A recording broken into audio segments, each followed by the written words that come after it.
Bonjour, cher public de la plateforme Parlons Sciences Sénégal. Aujourd'hui, j'ai l'immense plaisir de recevoir comme invité M. Mourfit Mamadi. Mourfit Mamadi est un jeune scientifique à la faculté des sciences et techniques et qui a travaillé sur une thématique de recherche très importante. Voilà un peu le titre de sa thématique.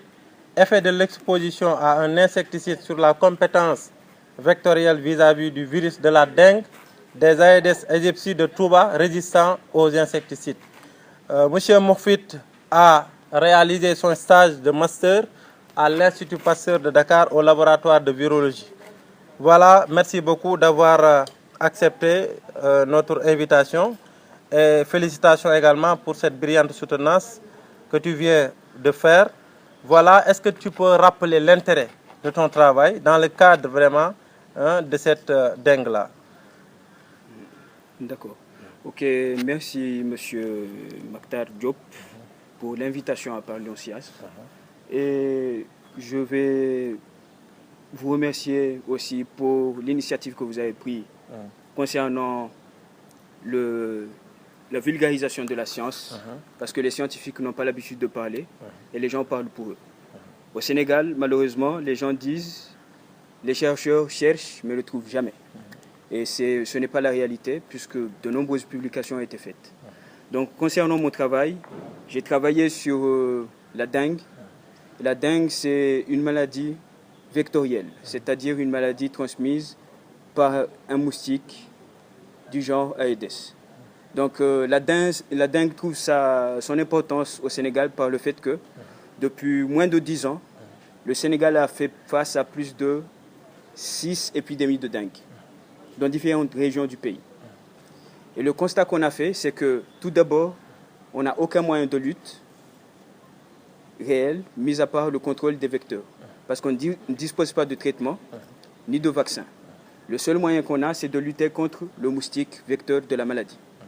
Et donc, malheureusement, depuis quelques années, on a remarqué qu'il y a plus d'épidémies de dengue et qu'on n'arrive pas à contrôler ces épidémies, puisque les moustiques deviennent résistants aux insecticides qu'on utilise pour les contrôler. Donc, le pire, c'est que des travaux ont montré pas mal ailleurs en Europe et dans d'autres pays que cette résistance rendait le moustique plus susceptible à transmettre la maladie. Ça veut dire qu'un moustique qui pouvait transmettre la maladie pendant 2 ans pourrait peut-être le transmettre pendant 5 ans, dû à la résistance aux insecticides.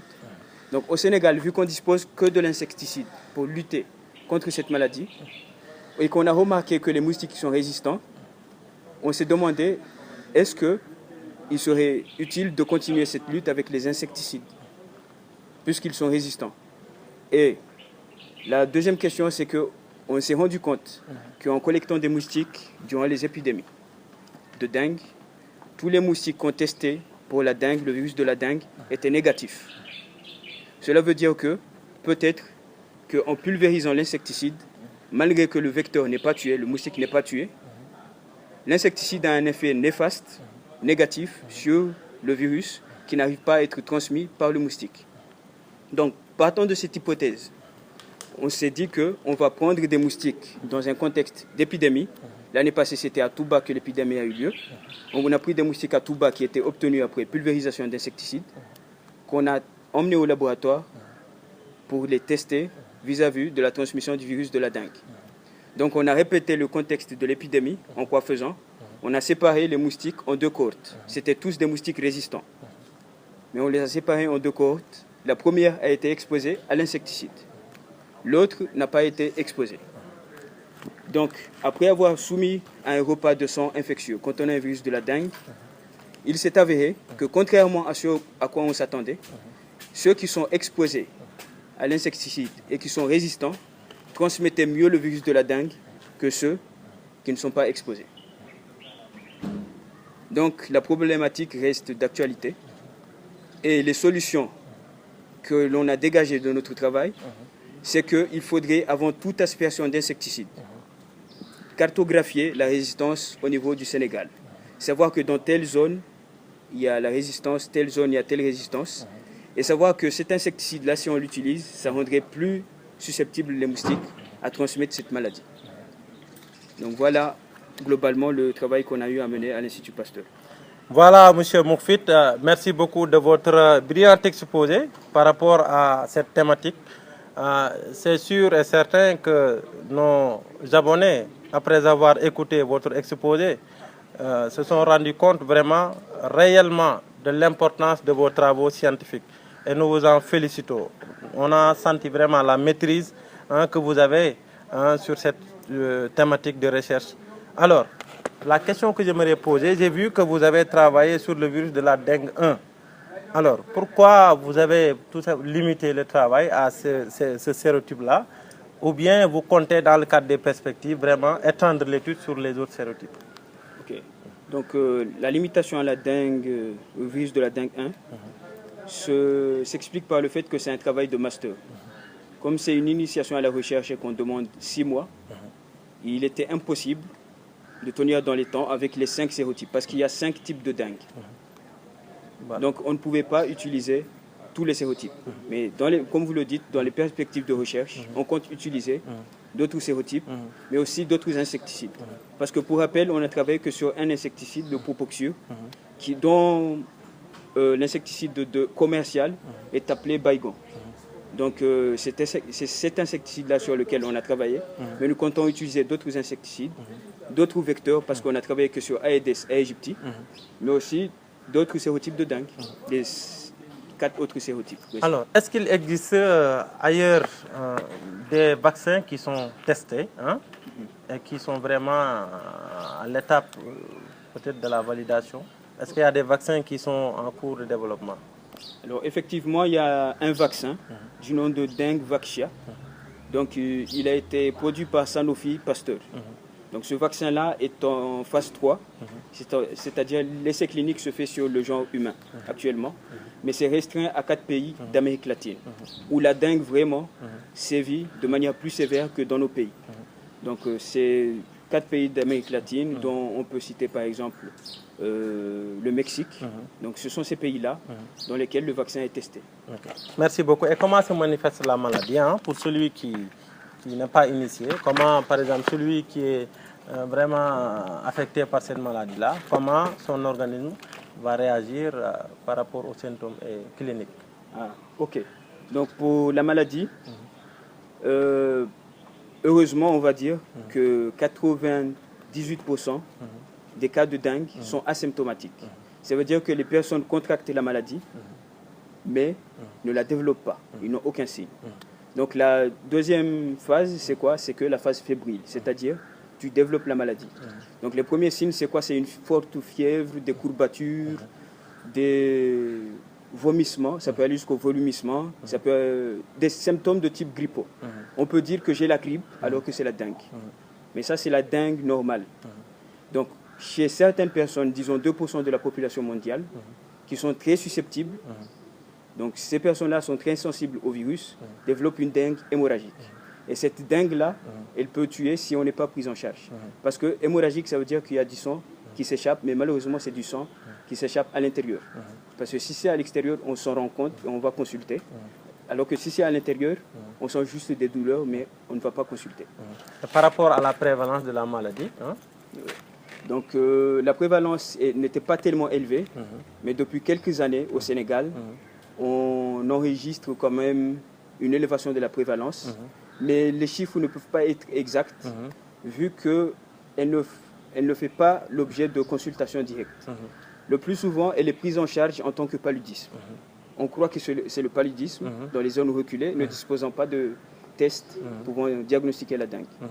Mais c'est pour ça qu'on ne peut pas dire clairement quelle est la prévalence de la maladie, mais n'empêche que depuis 10 ans, chaque année, il y a une épidémie de dengue.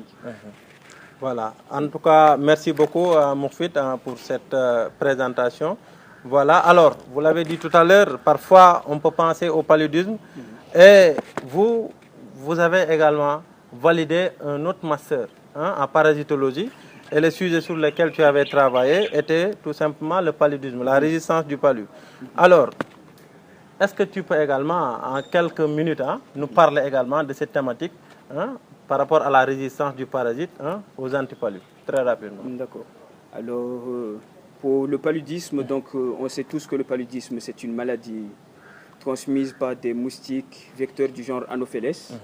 Donc, c'est la maladie parasitaire la plus prévalente au monde. Et malheureusement, l'Afrique est son fief, puisque 95% des cas de paludisme sont répertoriés en Afrique et que 99% des cas de mortalité sont répertoriés en Afrique également.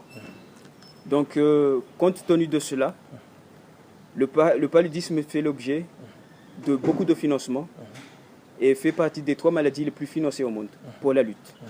Donc, heureusement aussi, on a eu quand même beaucoup de traitements.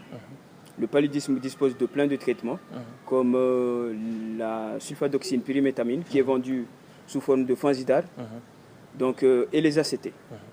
Les ACT sont les antipaludiques les plus efficaces actuellement.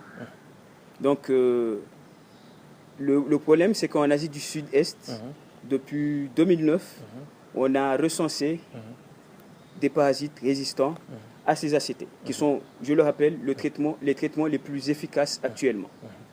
Donc, compte tenu de cette résistance, l'OMS a décrété que dans tous les pays où le paludisme est endémique, il faut quotidiennement monitorer, c'est-à-dire vérifier l'état de résistance des parasites.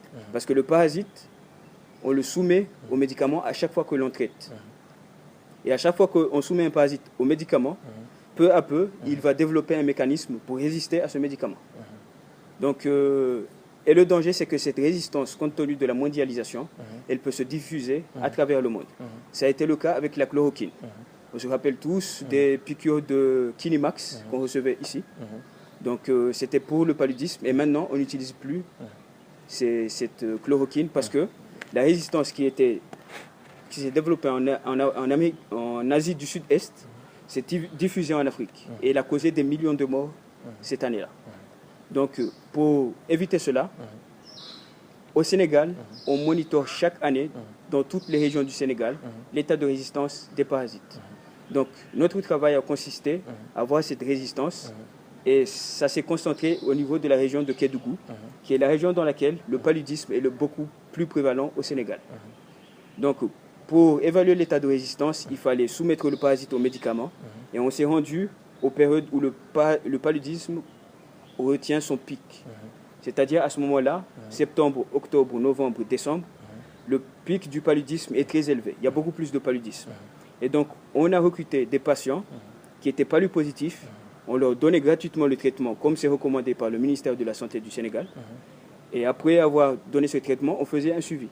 Le traitement dure 3 jours, mais on faisait 42 jours de suivi pour voir est-ce que ces patients-là vont rechuter après le traitement. Donc, on a recruté en tout 360 patients pour 3 traitements. Artemether-lumefantrine, qui est connu sous le nom de Quartem, artesunate amodiaquine, le nom de synthèse m'échappe, et dihydroartémisine piperakine, qui est connu sous le nom de Ducotox. Donc, ce sont les 3 ACT pour lesquels le traitement du paludisme est utilisé. Donc, pour ces 3 ACT-là, on a recruté par bras. Chaque cohorte, il y avait 120 pour chaque antipaludique. Et pour chaque antipaludique, on a suivi pendant 42 jours l'état des patients. Donc, après ce suivi, sur les 360 patients, 87 avaient rechuté. Maintenant, comme c'est dans un contexte où il y avait le paludisme et que le paludisme était récurrent dans cette zone-là, on ne pouvait pas dire que c'était une rechute due au traitement. Donc, on a fait des investigations moléculaires pour voir est-ce que c'était le même parasite qui était chez l'individu au jour où il a pris le traitement et au jour où il a rechuté. Donc, quand on a fait cela, on a vu que sur les 87 qui avaient rechuté, il n'y avait que 13 patients qui avaient vraiment rechuté pour cette maladie après traitement. Donc, cela donne une prévalence qui n'est pas si élevée. Et on peut dire alhamdulillah, parce que là, il n'y a pas de résistance, globalement. Donc, il fallait investiguer sur ces parasites-là qui avaient entraîné une rechute. Pourquoi est-ce qu'ils avaient rechuté après traitement? Donc, on a fait la recherche des gènes de résistance du Plasmodium falciparum, qui est l'agent causal du paludisme grave. On a recherché les gènes de résistance de cet agent-là pour un antipaludique spécifique, l'amodiaquine, puisque c'est l'un des antipaludiques les plus utilisés au Sénégal dans le contexte de la prévention du paludisme chez les jeunes enfants de moins de 10 ans, qui sont la cible privilégiée du paludisme, mais aussi qui sont utilisés dans les ACT. Donc pour cet antipaludique-là, on a vu qu'il n'y avait qu'une prévalence de 2,3% de résistance à cet antipaludique, ce qui est très faible compte tenu de la zone qui concentre le plus de paludisme au Sénégal. Et on a essayé de rechercher, parce que je vous ai parlé de la chloroquine, qui était un médicament qui était de moindre coût et qui était très efficace, mais malheureusement avec la résistance, on ne l'utilise plus depuis 2002. Donc pour cette chloroquine-là, on a testé aussi les marqueurs de résistance et on a vu qu'il y avait un retour de la sensibilité des parasites à la chloroquine. Parce que, comme je le rappelle, au Sénégal, on a abandonné l'utilisation de la chloroquine depuis qu'on utilise les ACT depuis 2006. Donc il y a un retour de la sensibilité des parasites qui s'élève à 67, et quelques pourcents. Donc c'est une bonne nouvelle et ça veut dire que le combat continue. Ça ne veut pas dire que, compte tenu du fait qu'il n'y a pas de résistance, il faut le laisser. Mais il faut monitorer et chercher d'autres marqueurs de résistance aux dérivés d'artémisinine pour éviter et directement éliminer. C'est-à-dire traiter directement ce patient-là et contrôler cette zone. Parce que dès que la résistance s'installe, les effets sont néfastes. Donc c'est ça globalement que j'ai eu pour le paludisme. Vraiment, Moufit, toutes nos félicitations encore une fois. Chers abonnés, vous l'avez écouté, vous l'avez entendu. Il a rappelé un peu les deux thématiques sur lesquelles il a travaillé successivement. Dans un premier temps, il a soutenu un master en parasitologie et il vient de développer, en tout cas revenir un peu sur le sujet pour lequel il a consacré beaucoup d'efforts. Et ce sujet a été réalisé au laboratoire de parasitologie à la faculté de médecine, sous l'encadrement du professeur Omar Babakar Faye, voilà, docteur Maguette Ndiaye, et tous les gens qui travaillent dans ce laboratoire-là. Le deuxième sujet qui a porté sur la dengue, il l'a réalisé à l'Institut Pasteur de Dakar, au laboratoire de virologie médicale. Voilà, et au laboratoire d'entomologie également. Encore une fois, toutes nos félicitations. Alors, pour terminer, vous avez réalisé vos études supérieures au Sénégal. Vous êtes de nationalité comorienne. Mais aujourd'hui, je peux me permettre de dire que tu t'es sénégalisé. Alors, un mot sur le Sénégal, voilà, et les perspectives avec Moufit en 1 minute. C'est-à-dire, est-ce que vous comptez poursuivre avec la thèse ou bien vous voudrez tout simplement rentrer au pays, servir là-bas? Voilà, parce que voilà, un appel peut être lancé à partir d'ici. Les chercheurs te regardent, de l'Institut Pasteur, de l'UCAD, de l'IRD. Voilà un jeune très bien formé qui a validé 2 masters avec des outils extrêmement importants sur le plan de la recherche. Il est là. Donc voilà, des mots de remerciement, un mot sur le Sénégal et les perspectives avec Moufit et on termine l'émission en 2 minutes maximum. D'accord, merci. Donc concernant le Sénégal, je ne peux dire que je me sens chez moi au Sénégal puisque depuis bientôt, ça fait 7 ans que je suis là. De master et je n'ai jamais eu de problème. Le Sénégal mérite son nom de pays de la Teranga. Et rentrer au pays, ce n'est pas une perspective pour l'instant. Parce que je compte bien rendre ce que le Sénégal m'a donné. Je ne peux pas le rendre. Et pour cela, quoi de mieux que de faire une thèse sur une thématique de santé publique, que ce soit les arbovirus ou aussi le paludisme. Je suis ouvert à toute perspective et excellent. Le reste à Dieu. Excellent. Le message est entendu.